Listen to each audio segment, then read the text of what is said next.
नमस्कार, उड़ान आईएएस अकादमी के छत्तीसगढ़ समसामयिक प्रश्नोत्तर श्रृंखला में मैं सुधीर वर्मा आप सभी का पुनः एक बार स्वागत करता हूं।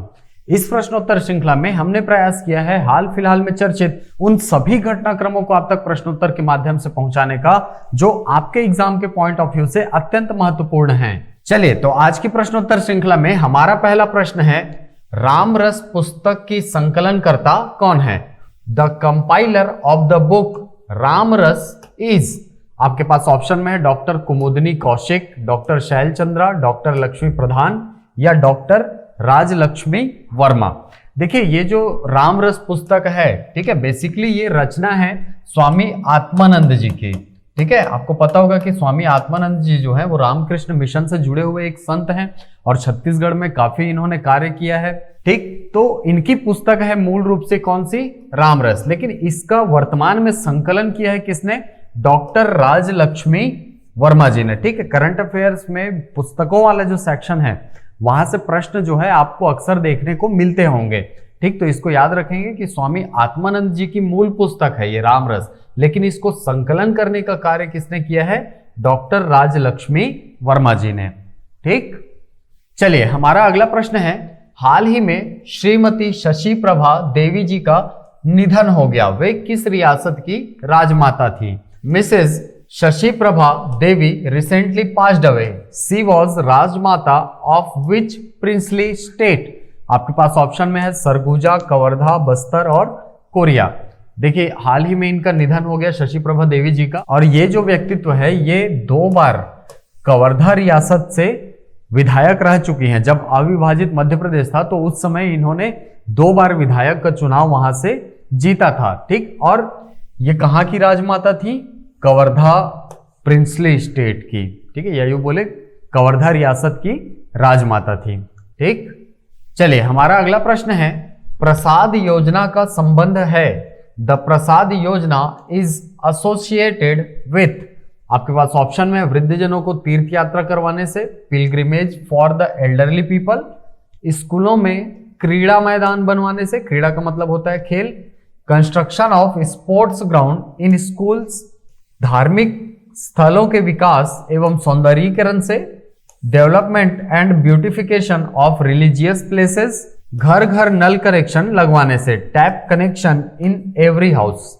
ठीक, तो अगर आपने पिछली वीडियो देखी होंगी तो आपको मैंने बताया था कि ये जो प्रसाद योजना है इसका संबंध है धार्मिक स्थलों के विकास और सौंदर्यीकरण से। ठीक है, केंद्र प्रवर्तित एक योजना है जिसके अंतर्गत कुछ धार्मिक स्थलों को चयन किया गया है और उनको अधोसंरचनात्मक रूप से और उनके सौंदर्यीकरण के द्वारा जो पर्यटन का क्षेत्र है उसको विकसित करने का प्रयास है केंद्र सरकार के द्वारा। ठीक, तो इसके अंतर्गत हमारे छत्तीसगढ़ का डोंगरगढ़ भी शामिल हुआ है। ठीक है, इसको याद रखेंगे। तो डोंगरगढ़ पहला ऐसा धार्मिक स्थल है छत्तीसगढ़ में जिसको प्रसाद योजना के अंतर्गत शामिल किया गया है। ठीक, चलिए हमारा अगला प्रश्न है, लघु वनोपज प्रशिक्षण केंद्र किस स्थान पर प्रस्तावित है?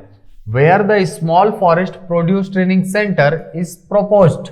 आपके पास ऑप्शन में है कुलगांव कांकेर, इच्छापुर कांकेर, गंडई राजनांदगांव या खैरा महासमुंद। ठीक, तो आपको पता होगा कि ये जो लघु वनोपज प्रशिक्षण केंद्र है ये कहाँ खोला जा रहा है? कुलगांव कांकेर में। एकदम फैक्चुअल चीज है। ठीक है, और साथ ही हमारा जो बस्तर वाला क्षेत्र है वो तो एक तरीके से आप बोल सकते हैं कि लघु वनोपज संग्रहण का एक गढ़ है। ठीक है, वहां से बहुतायत में जो लघु वनोपज है उसको संग्रहित किया जाता है। ठीक है, और हाल ही में वहां पर लघु वनोपज प्रसंस्करण केंद्र का भी निर्माण किया गया है। ठीक, तो याद रखेंगे कि कुलगांव जो है वहां पर लघु वनोपज प्रशिक्षण केंद्र जो है स्थापित करने का प्रस्ताव रखा गया है। ठीक है, चलिए हमारा अगला प्रश्न है, छत्तीसगढ़ के 13 जनजाति बाहुल्य स्थलों में पर्यटकों के लिए स्थानीय ट्राइबल एवं इको टूरिज्म विकसित करने की बात कही गई है। There was dialogue for developing the local tribal and ecotourism for tourists in 13 tribal dominated region of Chhattisgarh. ये स्थल विकसित किए जाएंगे। These places will be developed।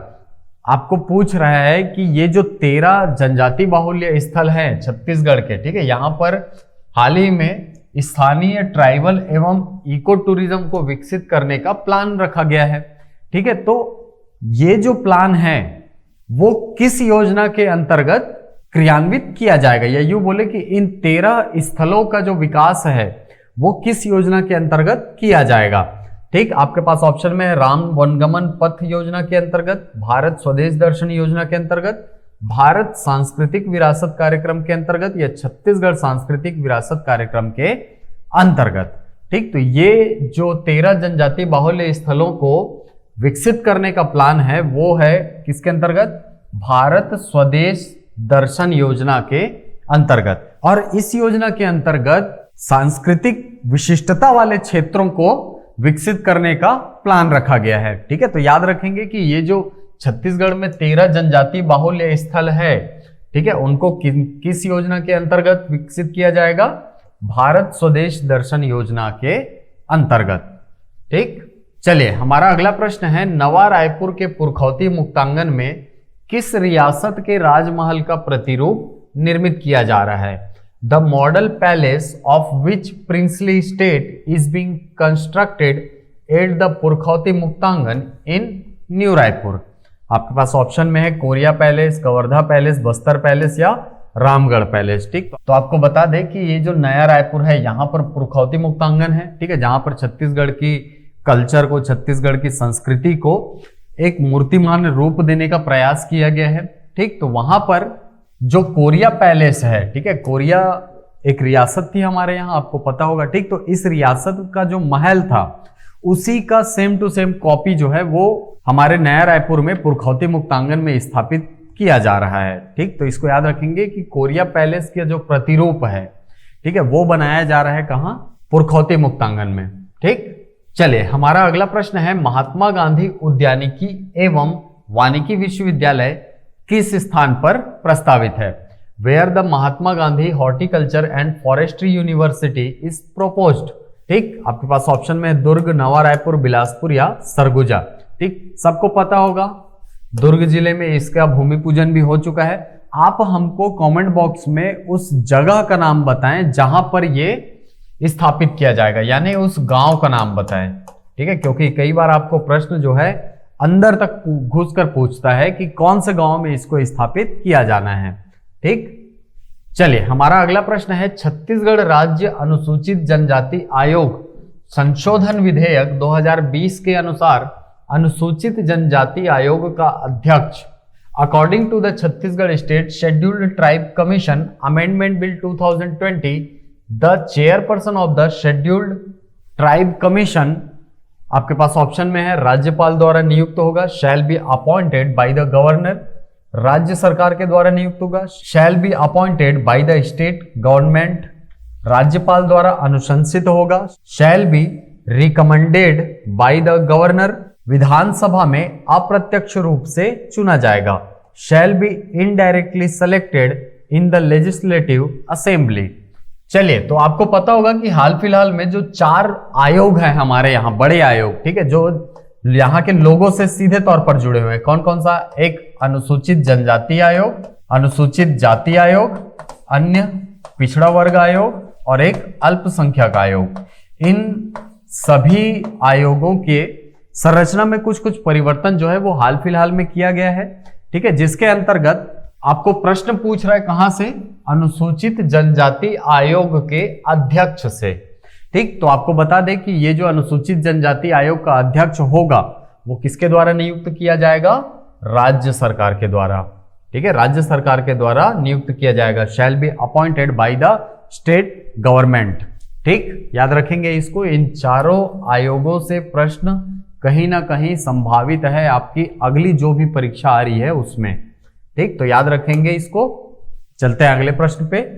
चलिए, हमारा अगला प्रश्न है, राज्य में प्रचलित कुल राशन कार्डों की संख्या कितनी है। The total number of ration card operational in the state. ठीक है, एकदम फैक्चुअल चीज है, ये चीज आपको एकदम पता होना चाहिए जिन लोग खासकर अभी एपी का और एसीएफ का एग्जाम देने वाले हैं। ठीक है, ये डेटा बहुत महत्वपूर्ण है, आपको सीधे तौर पर यहां से प्रश्न जो है पूछता है डेटा के रूप में। ठीक, तो इसका उत्तर क्या है, 66,73,000।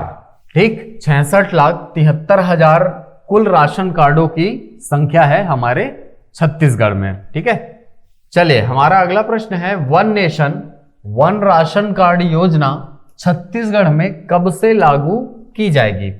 When the one nation one ration card scheme will be executed in the Chhattisgarh. ठीक, तो आपको मैंने पिछली वीडियो में अगर आपने देखी होंगी तो उसमें बताया था मैंने कि ये प्रारंभ होने वाली कब से, 1 जनवरी 2021 से। ठीक, याद रखेंगे one nation one ration card जो योजना है उसके अंतर्गत जो राज्यों द्वारा अलग अलग राशन कार्ड बनाए जाते हैं तो उनके स्थान पर केवल एक राशन कार्ड बनाया जाएगा जो कि पूरे देश में मान्य होगा। ठीक, चलिए तो ये थे हमारे समसामयिक प्रश्नोत्तर श्रृंखला के अंतर्गत आज के कुल 10 प्रश्न और उनके आंसर कीज। आशा करता हूं ये वीडियो आपको पसंद आया होगा। यदि वीडियो पसंद आए तो इसे लाइक करें, शेयर करें, यूट्यूब पर कमेंट करें। हमसे निरंतर जुड़े रहने के लिए हमारे यूट्यूब चैनल को सब्सक्राइब करें। मिलते हैं अगली कक्षा में कुछ नई जानकारियों के साथ, कुछ नए प्रश्नों के साथ। तब तक के लिए थैंक यू।